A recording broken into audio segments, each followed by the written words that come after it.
अब आइए इस वक्त समझने की ये कोशिश करते हैं कि सीमा हैदर ने अब तक जितनी भी बातें कही है उसमें सच्चाई है क्या।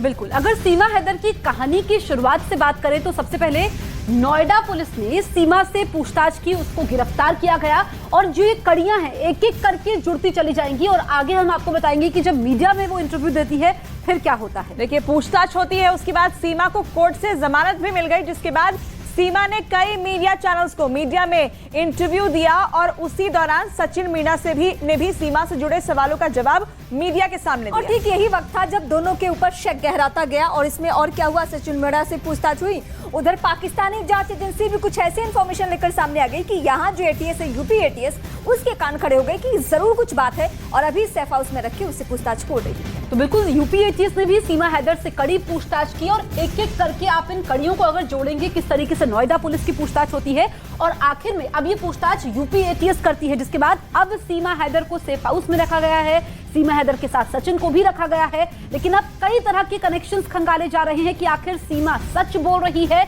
या फिर साजिश है। और देखिए, इन सभी पूछताछ में एक बात बहुत कॉमन सामने आई है और वो ये कि सीमा हैदर एक जैसा बयान नहीं दे रही, वो अलग अलग बयान दे रही है।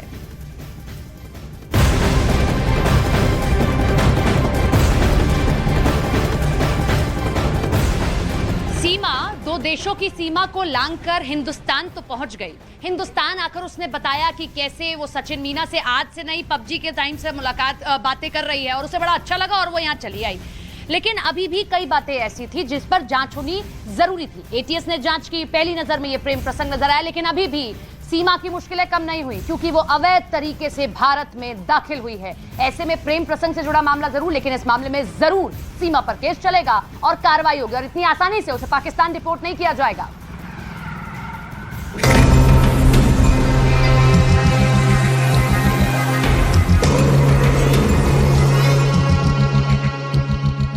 तीन दिन की पूछताछ के बाद सीमा हैदर को लेकर अभी भी कई ऐसे सवाल हैं जिनके जवाब का यूपी एटीएस को इंतजार है।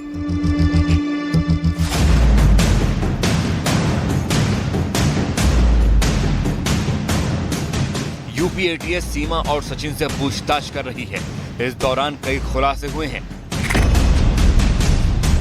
कई ऐसे राज से पर्दा उठा है जो सीमा खुद में समेटे हुए थी और कई दस्तावेजों में सीमा के इरादों और उसके भारत आने के मकसद के बारे में पता चलता है। सूत्रों के मुताबिक सीमा हैदर को पाकिस्तान डिपोर्ट करने की एजेंसियां प्लानिंग कर सकती हैं।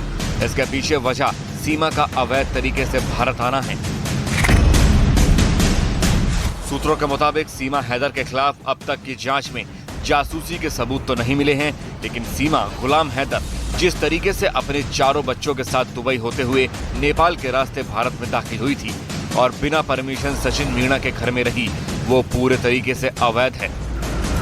सीमा हैदर के पास कोई वैध वीजा नहीं है, ना कोई ऐसा दस्तावेज है जो सीमा हैदर को भारत में रहने की इजाजत देता हो। ऐसे में जांच एजेंसियां सीमा हैदर और उसके चारों बच्चों को वापस से पाकिस्तान भेजने के विकल्प पर विचार कर सकती हैं।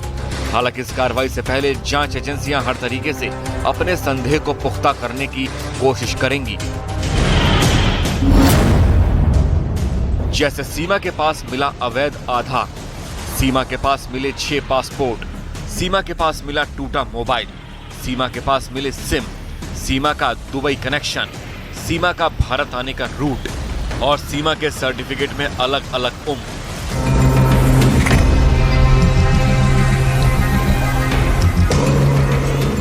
क्योंकि ये वो वजह है जिनके बाद सीमा गुलाम हैदर पर शक की सुई घूमी थी और सीमा हैदर एटीएस की रडार पर आ गई। नेपाल में सीमा और सचिन की मुलाकात हुई थी।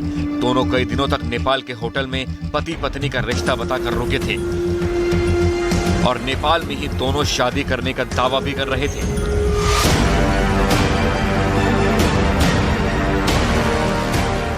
हमारी टीम ने नेपाल के उस होटल के मालिक से संपर्क किया तो क्या कुछ जानकारी मिली, वो भी सुनिए।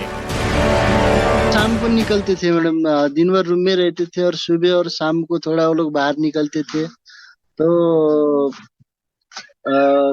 ज्यादा से ज्यादा वो लोग बाहर ही खा के आते थे, खाना पीना सब। फेक नाम दिया था हमको। उनको जब हमने न्यूज में दिखा तो उनका नाम सचिन है, हम भी थोड़ा शौक हो गए। और उनका नाम जो हम लोग ने एंट्री किया था यहाँ पर वो डेट में, यहाँ पर और कुछ ना। शादी तो पशुपतिनाथ मंदिर में शायद हुई थी, और ये हमको भी उतना आइडिया नहीं है। तो मैंने जो वीडियो दिखा था, जो उन्होंने सिंदूर डाले थे, वो सिंदूर यहाँ जो हमारा ये रूम का था ना। यानी गलत नाम, गलत जानकारी और गलत पते के साथ सीमा हैदर और सचिन मीणा नेपाल में कई दिनों तक रुके थे। एटीएस सूत्रों का दावा है कि टीम ऐसी तमाम सबूतों की तस्दीक करने में लगी है, और अगर सीमा हैदर जासूसी के आरोपों से बरी हो जाती है तो उसे अवैध तरीके से भारत आने पर डिपोर्ट किया जा सकता है।